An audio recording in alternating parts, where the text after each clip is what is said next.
there is an equal and opposite reaction. মানে প্রত্যেক ক্রিয়ার জন্য একটি সমান বিপরীত প্রতিক্রিয়া থাকে। ব্যাপারটা বুঝতে পারলে টুকুন? না, মানে তুমি কারোকে যতটা বল প্রয়োগ করবে সেও ঠিক ততটাই বল প্রয়োগ করবে। এই ধরো তুমি একটা বলকে ওই দেওয়ালে ছুঁড়ে মারলে, এবার দেখবে বলটাও ঠিক সেই গতিতেই তোমার হাতে ছুটতে আসবে। এখানে দেয়ালটাও ওই বলের উপর বল প্রয়োগ করলো। কি এত ভাবছো টুকুন? ভাবছি ম্যাম, দেওয়ালটা বলের উপর বল প্রয়োগ করলো, বলের উপর বল প্রয়োগ, দুটোই বল। ব্যাপারটা কেমন যেন গোলমেলে লাগছে। ওই বল দুটোর একটা খেলার বল আর আরেকটা বল হলো গিয়ে শক্তি, বুঝেছো? না ম্যাম, এই বাংলা শব্দগুলো না বেশ যেমন গোলমেলে শব্দ তেমন গোলমেলে বল। না না টুকুন, গোলমেলে নয়, আসলে আমাদের বাংলা পড়ার অভ্যাসটাই তো নেই। কিন্তু আমার তো বেশ গোলমেলে লাগে ম্যাম। এই যেমন দেখুন, আপনাকে দেখাই আমি,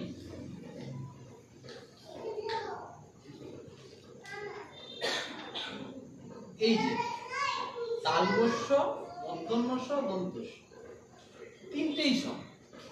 আবার রবানো, আবার যেমন দুটো ব, দুটোই যখন এক, তখন দেওয়ার দরকার কি ছিল? বেশ বেশ, তোমাকে একদিন এই ফিজিক্স ছেড়ে বাংলার ইতিহাস সম্পর্কে জানাবো। তখন তুমি বুঝতে পারবে বাংলা ভাষাটা কত মিষ্টি আর কতটা বিজ্ঞানসম্মত। আসলে তোমার কোনো দোষ নেই টুকুন। আজ আমরা বাংলা আর বাংলার সংস্কৃতিকেই ভুলতে বসেছি। গুরুজনদের পায়ে হাত দিয়ে প্রণাম করার বদলে হ্যান্ডশেক করতে শিখে গেছি যে। কি চেতনা, তোমার স্টুডেন্ট কেমন পড়াশোনা করছে? এবারে ক্লাসে টপার হতে পারবে তো? নম্বর কিন্তু 90%-এর উপর চাই। নাম্বারের পিছনে ছুটতে ছুটতে টুকুন আজ ক্লান্ত সুদীপ্তদা। আমি বলি কি, নাম্বারের পিছনে না ছুটে প্রকৃত শিক্ষার পিছনে ছুটলে ভালো হয় না? না চেতনা, অভিজ্ঞতা গুরুত্ব বাড়ায় না, গুরুত্ব বাড়ায় সফলতায়। টুকুন জয়েন্টে ভালো র্যাঙ্ক করতে পারলে আমার সাকসেস, আর কিছুই চাই না। তার মানে বলছেন পুঁথিগত বিদ্যায় শিক্ষার মানদণ্ড? বলছি না, এটাই করবেন। আর শুনুন, ওর ইংরেজিটার প্রতি একটু বেশি জোর দিন তো। কিন্তু ইংলিশে তো ভালোই নম্বর পেয়েছে বৌদি, সে তুলনায় বাংলাটাতে বড়। যাকগে, তবুও বাংলাটা না পড়লেও চলবে। হায় রে বাংলার আধুনিক মানসিকতা, পাশ্চাত্যের নকলে উন্মাদ হয়ে বাংলার শিক্ষা সংস্কৃতিকেই ভুলতে বসেছে। বেশ, আজ তাহলে আমি আসি। দাঁড়ান ম্যাম, বিজয়ী এ কি টুকুন, তুমি পায়ে হাত দিচ্ছ কেন? জানো না পায়ে কত জাম থাকে? এটা যে নিউটনের তৃতীয় গতিসূত্র বাপি। For every action there is an opposite and equal reaction. আচ্ছা বেশ বেশ, ঠিক আছে, যাও ম্যামকে দরজা পর্যন্ত এগিয়ে দিয়ে এসো। আচ্ছা বাপি, শুনুন,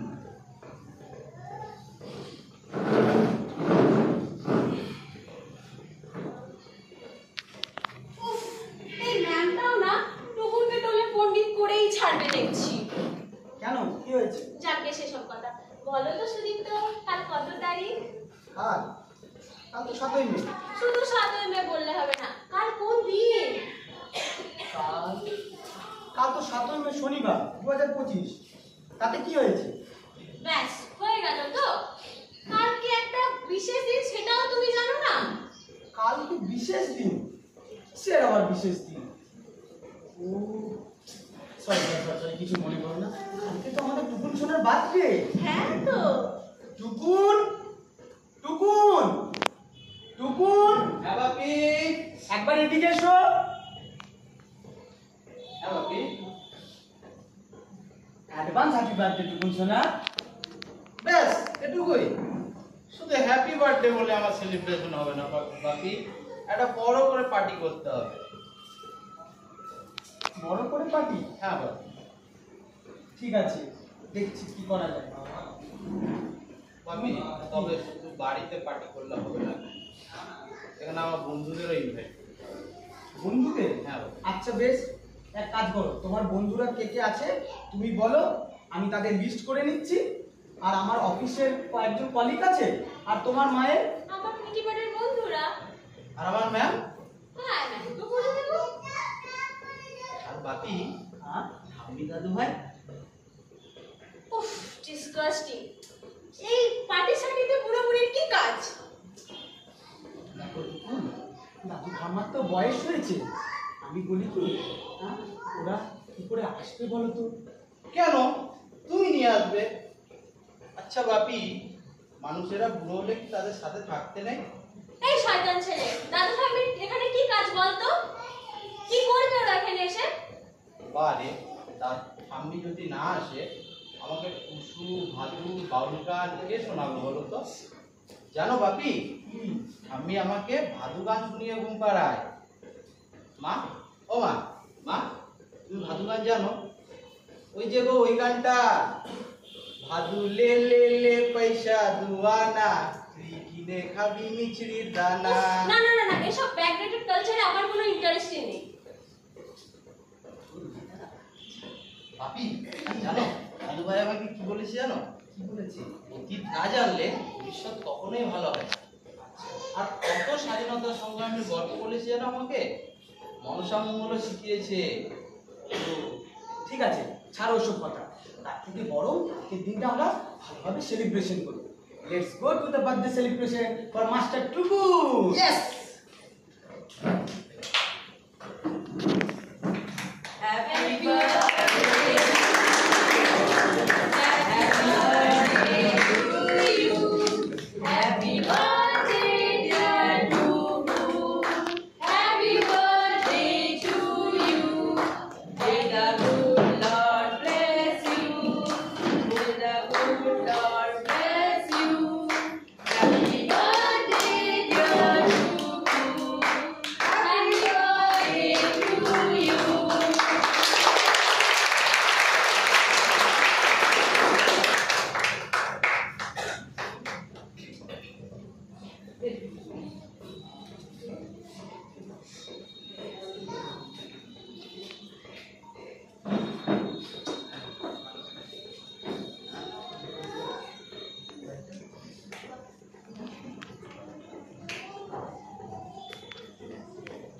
টুকুন, টুকুন, তুমি এখানে বসে? আমি তোমায় সারা বাড়ি খুঁজে বেড়াচ্ছি যে। ম্যাম আপনি আসতে এত লেট করলেন? কি করবো বলো, রাস্তায় আসতে আসতে আমার সাইকেলটা গেল পাংচার হয়ে। ওটা সারাতেই তো এত লেট হয়ে গেল।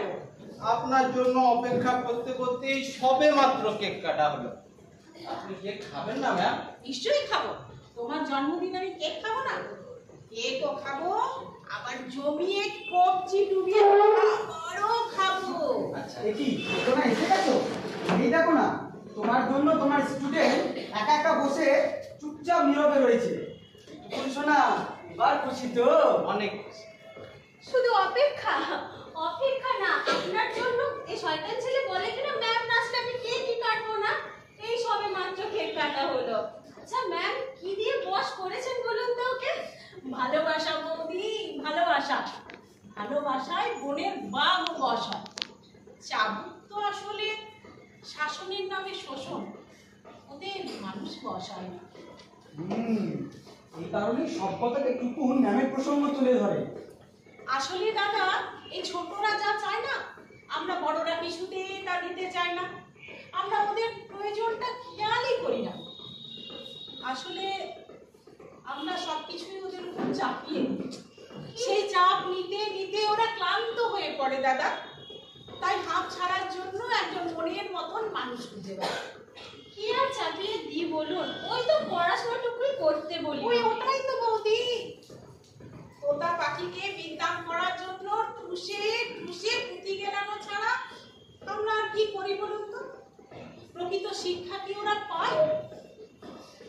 অনেকগুলো পুঁথি গিলে পরীক্ষার খাতায় গিয়ে বমি করে। হ্যাঁ, ভালো নাম্বার পায় ঠিক কথায়, আবার ভালো চাকরিও পায়। চাকরি পেয়ে পুরো করে উড়ে চলে যায়। তখন আপনি, আমি, আমরা শুধু আফসোস করি। অথচ আমাদের প্রকৃত শিক্ষা, কালচার, সংস্কৃতি ওরা কিচ্ছু শেখে না, কিচ্ছুটি না।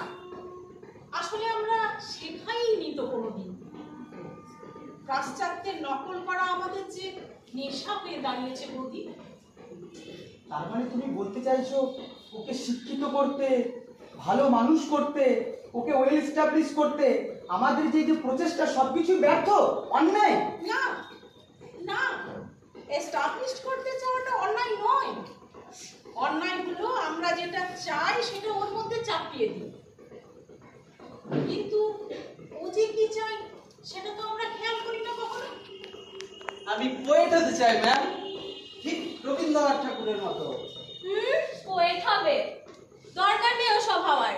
আর পোয়েট লিখে তুমি কয়টা টাকা কামাবে শুনি? সেই তো বাবার কাছে গিয়ে হাত পাততে হবে। শোনো, তুমি জাজ হবে, ঠিক আছে? তাই ইংরেজিটার উপর একটু বেশি নজর দাও। না না না, শোনো শোনো, ওর জজটা হয়ে কিছু হবে না, ও বরঞ্চ একটা ভালো ইঞ্জিনিয়ার হবে। থাক থাক থাক, আজ ওসব কথা থাক। আজ টুকুনের জন্মদিন, আমরা সবাই মিলে সেটা উদযাপন করছি। টুকুন সোনা, এই নাও তোমার জন্মদিনের উপহার। জন্মদিনে তোমায় অনেক অনেক শুভেচ্ছা জানালাম। এটা কি ম্যাম? খুলে দেখো।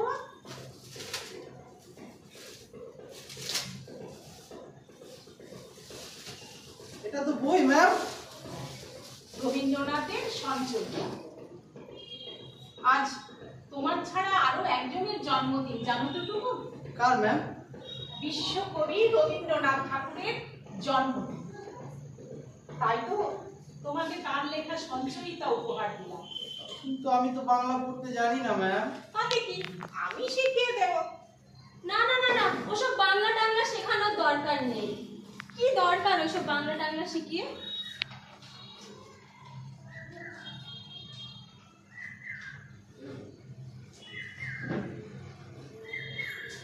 বুঝতে পারছি, তুমি পারবে তো টুকুন? সপ্তকোটি সন্তানের হে মুগ্ধ জননী, রেখেছ বাঙালি করে মানুষ করনি। আসলে এই মামুলি পদ্য লেখা কবি নোবেল পুরস্কার নিয়ে এসেছেন। এই মামুলি পদ্য লেখা কবির কবিতার উপর রিসার্চ করে হাজার হাজার লোক ডক্টরেট উপাধি নিয়ে আসছেন। আর আজকে আপনি তাকে ফালতু বলছেন বৌদি। আর তাছাড়া সে তো না, তোমার তো অল্প ইনকাম, তাছাড়া এত ফালতু খরচা করার কি প্রয়োজন ছিল? যত সব ফালতু খরচা করতে গেলে। কি বললেন দাদা? রবীন্দ্রনাথ ফালতু? বাংলার শিল্প সংস্কৃতি সব ফালতু? বাংলার লোক শিক্ষা, লোকগান, ভাদু, টুসু, মনসা মঙ্গল সব ফালতু?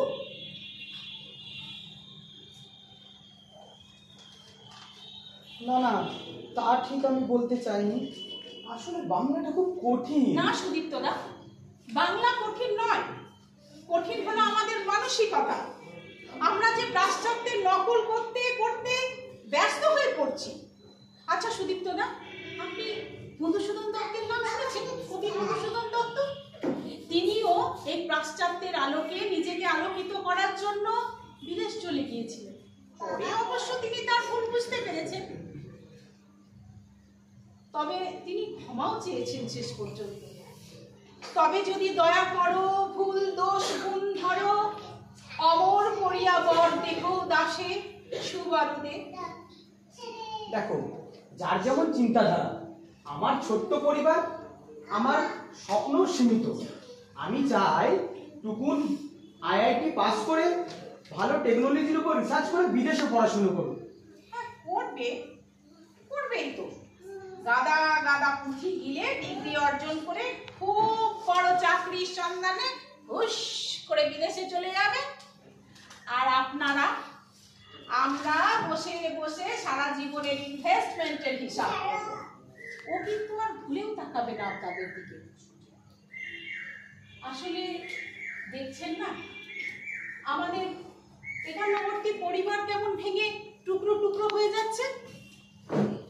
মা, ও মা, মা, ও মা, একান্নবর্তী মানে কি মা? ওই যে যে পরিবারে 51 জন লোক একসাথে বাস করে। আরে না গো, তুমি ঠিক বলছো না। একান্নবর্তী মানে হচ্ছে এক, অন্য, পরবর্তী। না না, তার মানে হচ্ছে আলাদাভাবে থাকা, যেমন দাদু ঠাম্মার থেকে আমরা আলাদা থাকি। আগে না সুদীপ্তদা, এক অন্নবর্তী মানে সবাই মিলে একসঙ্গে অন্ন গ্রহণ করা। এই যে আমরা বাবা, কাকা, ভাই, বোন সবাই মিলে যেখানে অন্ন গ্রহণ করে একসাথে থাকে, তাকেই আমরা বলি একান্নবর্তী পরিবার। যার স্বপ্নে কোথায় আর সেই একান্নবর্তী পরিবার? আমরা একসাথে সঙ্গে থাকা তো দূরে কথা, গুরুজনদের তো সম্মান দিতেও ভুলে গেছি। কেবল অর্থের মানদণ্ডে ছোট বড় বিচার করি। জানো তো বোন, আজকে রবীন্দ্রনাথ ঠাকুরের জন্ম শতবর্ষ শুধু নয়, সার্ধ শতবর্ষের জন্মোৎসব। কি বললে? আজকে রবীন্দ্রনাথ ঠাকুরের শ্রাদ্ধ নাকি? হে ভগবান, আপনি রবীন্দ্রনাথের শ্রাদ্ধ করে ছাড়লেন, আর একটু থাকলে আপনি আমারও শ্রাদ্ধ করে ছাড়বেন। আমি চলি। কি ম্যাম, আপনি চলে যাচ্ছেন? ফিরে যাবেন না? না, যে পরিবারে রবীন্দ্রনাথের মতন মানুষের সম্মান নেই, আমি তো ভেবেছিলাম আপনাদের কালচারাল ফ্যামিলি, আপনারা কোথায় রবীন্দ্রনাথের সাথে সাথেই টুকুনের জন্মদিন সেলিব্রেট করবেন, কিন্তু আপনারা রবীন্দ্রনাথেরও শ্রাদ্ধ করে ফেলবেন। আমাদের কৃষ্টি, কালচার কোনো কিছুই আর শেষ পর্যন্ত রইল না। যে পরিবারে বাংলার শিক্ষা সংস্কৃতির এভাবে শ্রাদ্ধ হয়, সেই পরিবারে আমি জলগ্রহণ করব। বাবা, একটা কথা বলে যায়, তুমি বড় লোক হবার আগে না বড় মানুষ হবে। সবার উপরে তোমার বাবা মা, তার উপরে দেশ। তুমি যতই বড় হও, নিজের শিক্ষা সংস্কৃতিকে যেন কোনোদিন ভুলো না, কোনোদিনও না। দিদিমণি, আপনি যাবেন না। চেতনা, তুমি যেও না। তুমি চলে গেলে আমরা চেতনা কোথা থেকে পাবো? বঙ্গ আমার, জননী আমার, তোমার গর্ভে উচ্চশির, নতুন বছরে শপথ নিলাম, হবে না মলিন সংস্কৃতির